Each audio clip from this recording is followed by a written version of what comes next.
Sì, i miei colleghi sono liberi di incontrare chi vogliono, ma forse prima di andare da Nordio farebbero bene ascoltare anche il territorio che tutti noi sindaci rappresentiamo, che è un territorio di 500.000 abitanti, una delle zone più ricche a livello nazionale, e forse rappresentiamo molto di più rispetto a quei 3 rappresentanti dell'Ordine degli Avvocati.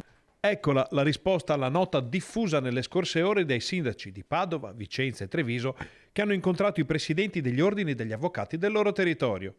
Al netto dell'annuncio di voler andare a bussare alla porta del ministro Nordio per parlare del tribunale, che viene visto dalla pedemontana come un'intrusione bella e buona, Finco apre al dialogo e invita i colleghi ad approfondire il progetto e, fra le righe, a non farsi tirare per la giacca. Ma la realtà è quella di un progetto che ormai è giunto al punto di non ritorno: o si va avanti o tutto finisce su un binario morto, per sempre stavolta. Ci troviamo veramente ad un bivio.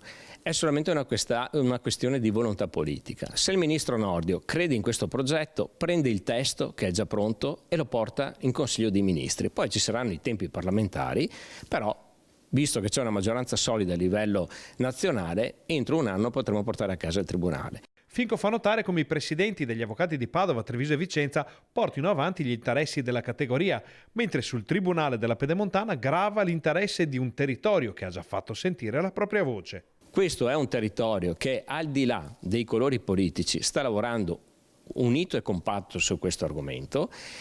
Invito tutti coloro che hanno un ruolo politico, che sono contrari, prima di inseguire gli ordini degli avvocati che, ripeto, fanno i propri interessi, di venirsi a confrontare con noi. Il sindaco di Bassano annuncia infine una manifestazione per fare in modo che risulti chiaro, una volta per tutte, quanto l'intero territorio abbia a cuore questo progetto. A breve organizzeremo anche una manifestazione in città con tutti coloro che fino adesso hanno sostenuto questo progetto, chiedendo fortemente al ministro Nordio di prendere posizione in merito, perché ormai questa è una minestra che viene riscaldata da 13 anni, il territorio è stanco di continue promesse poi non mantenute. Oggi, ripeto, c'è un governo solido ed è solamente una questione di volontà politica. Detto questo, può succedere di tutto e ognuno si deve prendere le proprie responsabilità.